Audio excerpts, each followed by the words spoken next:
Kia ora, welcome to Politics in Full Sentences. My name is Ruwan Remathilaka. I'm a business owner, father of two, and a first-generation New Zealander. Today, joining with me is the leader of the ACT Party, Seymour, and the deputy leader, Beth. Hi, Ruwan. We're going to run through the issues for the past week. The budget's been on everyone's mind, and I think a common question is, what the hell is going on in Wellington? Well, exactly, what is going on? I mean, where's this transformational budget we were all expecting with high anticipation when it's come out? Look, there's so little news in it that the news has been full of the so-called budget leak instead. And National hasn't really offered anything to oppose this budget or any alternative other than to make a lot of noise about a so-called leak. David, your thoughts? Well, and Beth pretty much got it. I mean, two things. First of all, the government spent a year saying that there's going to be a well-being budget, as it will be something quite different. And when you look at it, it's a budget. It's a series of promises to spend money on different things over the next year. So that's a bit sad in a way, but they're still managing to go up to spending $111 billion a year. I mean, that's almost $50,000 for every household in New Zealand now. But number two, also as Beth says, I mean, the National Party, they've got 55 MPs, and the best thing they could come up with for the whole week was an attack on a website. So I think that's disturbing and a bit depressing, but that's basically what we've got. I think the really incredible thing is the behaviour of Gabriel McLoof. I mean, he came out as a civil servant and played in the morning media, did all of the shows, on the radio in the morning, and tried to lay the blame for hacking subtly but unmistakably at the door of the National Party. I think it's absolutely incredible, and he's got to go. I mean, it's Banana Republic stuff. It's embarrassing. Yeah, I agree. That's embarrassing, claiming that there's been some kind of leak when clearly there hasn't, and then trying to fudge it to make it look like there was.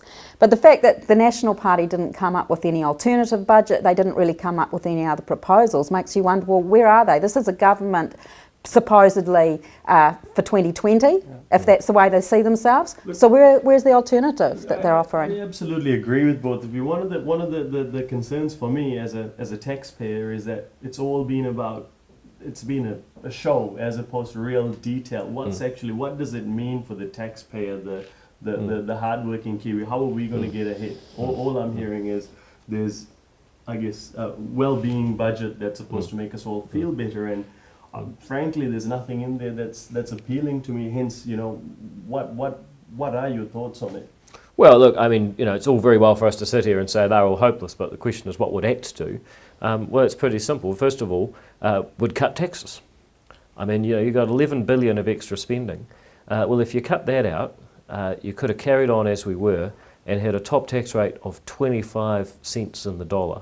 No one should pay more than a quarter of their income.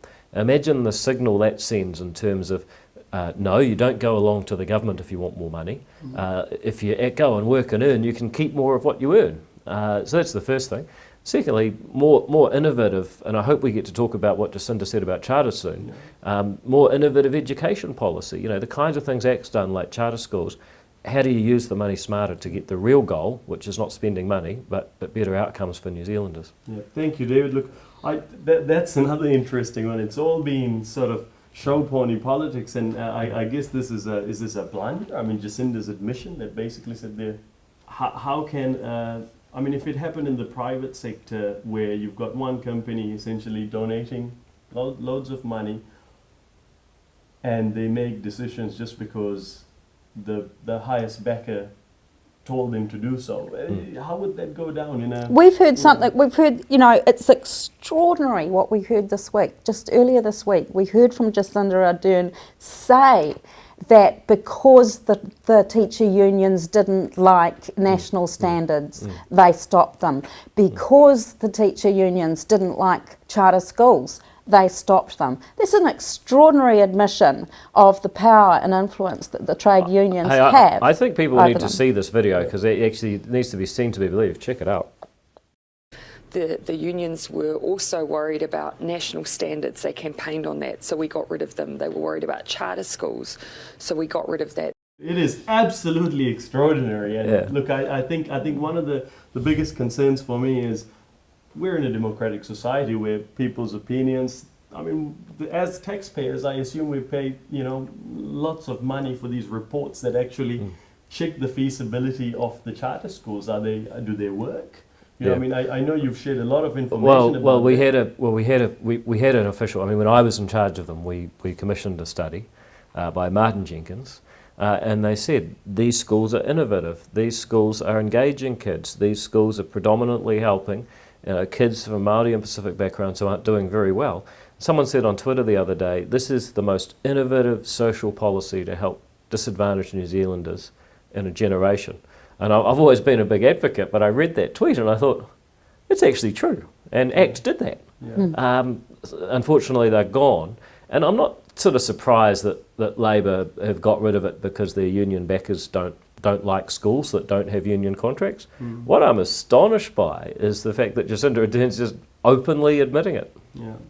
Yeah. No, look, it is quite concerning, especially when, for me personally, as a working businessman or a working person, it's not easy for people to take time off work to care for their kids. I mean, they've been striking, 3-4 days now, and I think there's more on the horizon. So it's a real concern for us. And thank you. How would you solve the situation, the current pay gap with the teachers? What's ACT's solution to it? Well, look, first of all, I think it's actually fair to acknowledge that teachers are underpaid. If I look at, your and my lifetime, I mean, we're 35. When we were born, teachers got 80% more than the average wage. Now they get 40% more.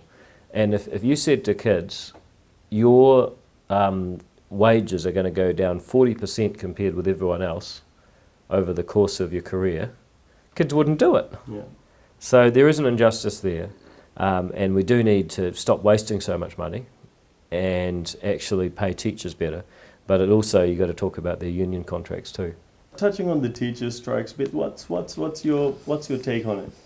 Well, look, I think we'd want to see teachers back in the classroom, back with the kids. If I was in their position, I'd be accepting the offer, but looking at the bigger picture. The bigger picture, it's a longer-term game. We have a profession and an industry where we're not able to attract and retain good teachers for a long time. We need teachers to get behind that bigger picture.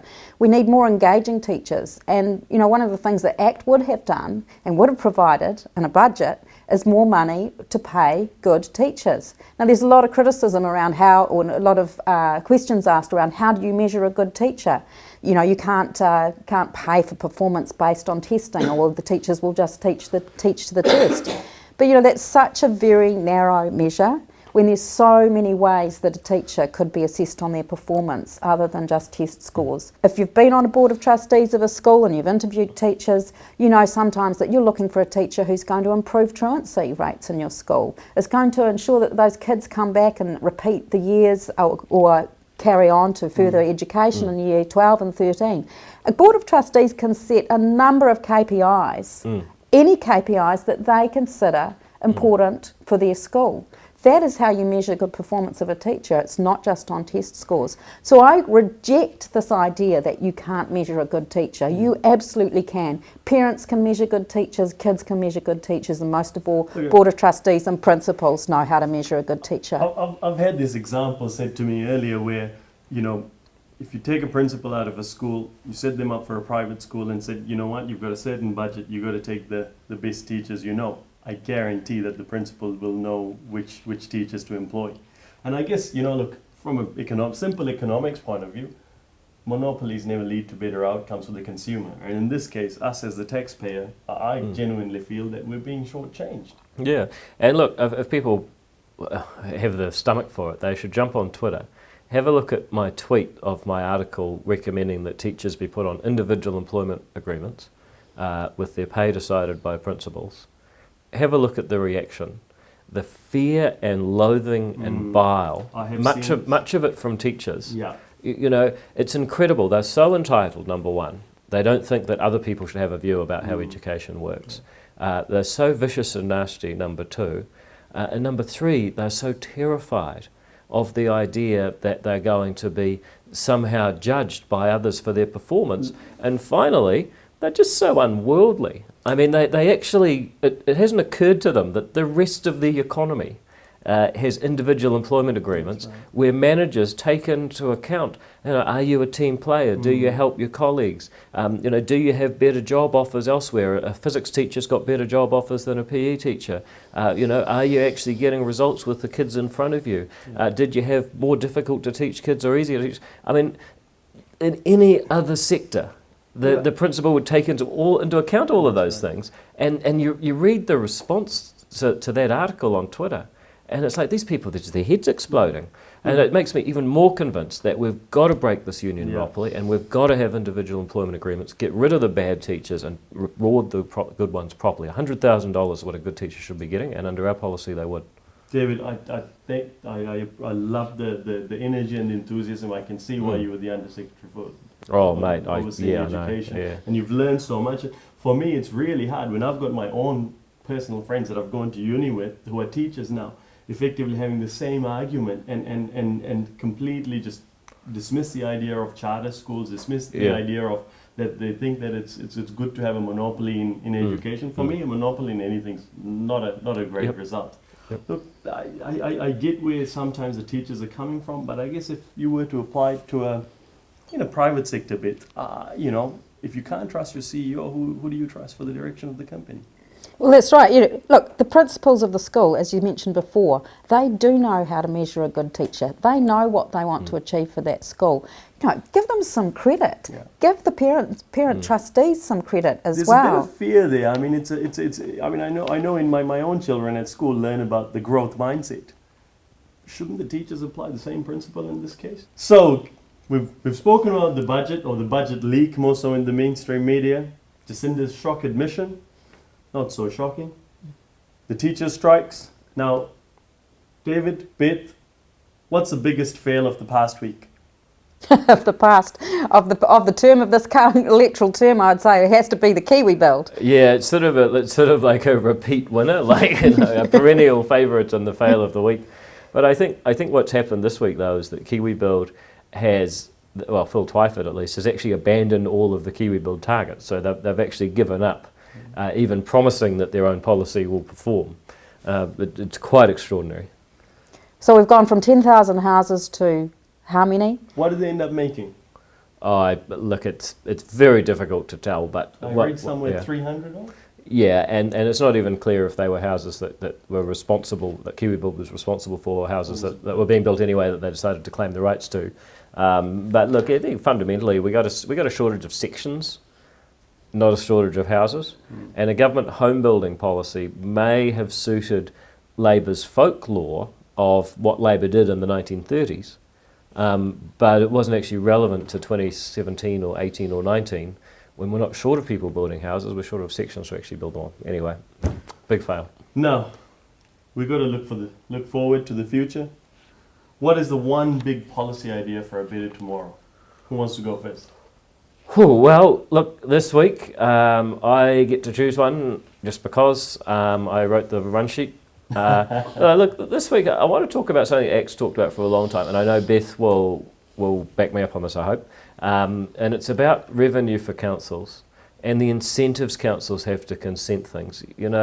I've got a friend who's just tried to put insulation in the walls of her house. It's taken 6 weeks to get permission from the council. We need to change the incentives for councils and give them enough money to pay for infrastructure. And ACT's proposal is actually really, really simple.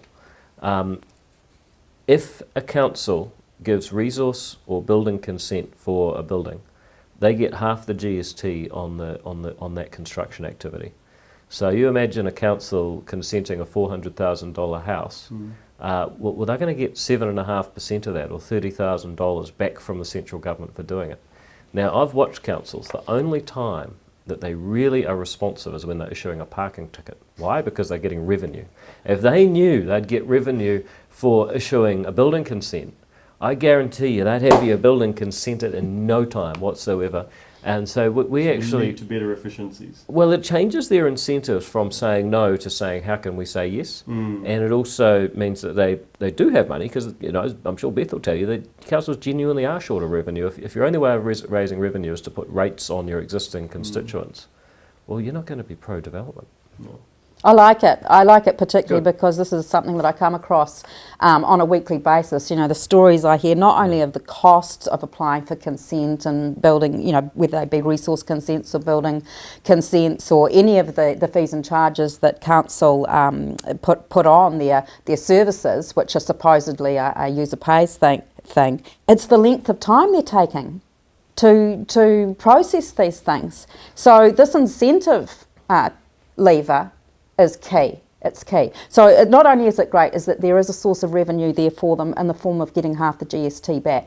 The incentive to process those applications quicker is going to make a massive difference because time is money to people. Instead of waiting 6 months to a year to subdivide a property, and in some cases longer, that process Didn't you have should a friend be that took taken. 2 years? She hasn't finished. She's over 18 And months she's not even into physically it. building something. And that will be 2 Outrageous. years before she's finished just chopping off two pieces of two houses off an existing property.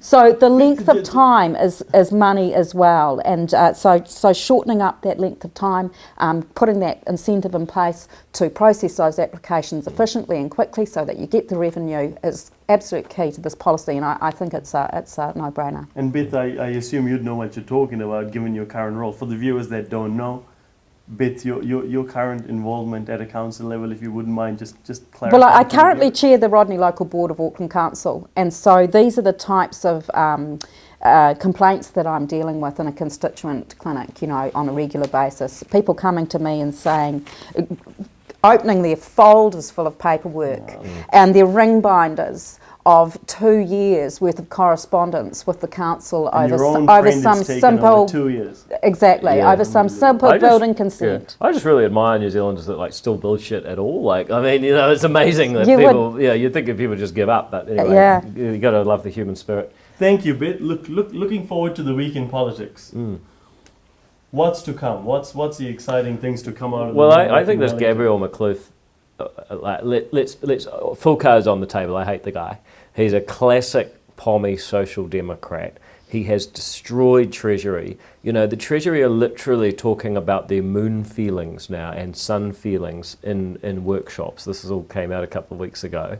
They don't focus on economics. They don't focus on the role of government. They're all focused on, you know, the well-being and the four well-beings and all this crap. So the guy's destroyed Treasury. But we've seen his true colours when he came out and tried to play politics as a civil servant, the level of entitlement and arrogance. Look, he can't be gotten rid of soon enough, and this investigation, I think, is going to get bigger and bigger and bigger. The other thing that really interests me is, you know, the amount of money that's been put in the budget for the supposed gun buyback. Not Absolutely. nearly enough. Have a lot of friends that are, and you know, belong to gun clubs. They have a gun collection. You know, legal firearms owners. You know, they paid a lot of money for those guns. Why should they give them up? You know, they bought them legally. And if they are to give them up, they're not going to want to give them up for anything other than market value. 168 million. Yeah. It's not going to scratch the surface. Yeah, it's a debacle. I mean, 168 million, estimated 300,000 guns, that's $500 a gun. Now, you can't buy a pop gun for that. And yet the Arms Act, 1983, requires that people be paid fair value. So you're going to have a standoff. And, you know, Stuart Nash, the police minister, was on the radio this morning saying, we need to keep the gun owners on side. It's like, well, how are you doing that, Stuart? There was the Rush legislation where you didn't listen to them. Now you want to buy their guns back at a bargain basement price. And come September, if they don't handle them in, you're going to criminalise them.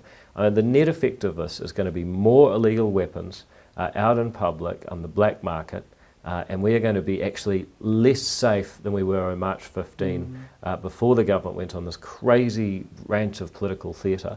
And so I'm so proud that ACT stood alone in Parliament and opposing this madness.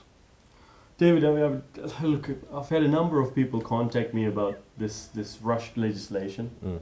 Is it fair to say there were 16,000 people with submissions that went? Oh yeah, and of course it was an affront to democracy. I mean, in a democracy, the People's Parliament is there to hold the government in check. And what the government said, and the Nats gave into this, is they said, we're just going to ignore Parliament. It's going to become a rubber stamp so we can rush a law through in less than 2 weeks. And for all pragmatic purposes, what have they actually achieved? I mean, have they made it a safer environment for us? Well, I don't believe it makes us any safer, because the people that shouldn't have these guns, that use guns illegally, are not going to be handing them in. So at the end of the day, it doesn't make us any safer. And the rush gun laws, the consequences of all that are all going to play out in front of us. Yeah. So David was right. Yeah. Well, thank you. Something to watch out for this week, though, is the collision between the police minister and reality, that he's not going to get these guns back for $168 million. He's not going to get more money, but he risks actually making us all a lot more dangerous, and I think that's something to watch out for. It's got to be resolved somehow. ACT's view is very clear. We shouldn't have done the stupid law, and we should now reverse it. Thank you, David. Thank you, Beth. It's been wonderful chatting to you, and I look forward to sharing some more bright ideas over the coming weeks. Hey, thank you very much. Thank you for tuning into Politics in 4 Sentences.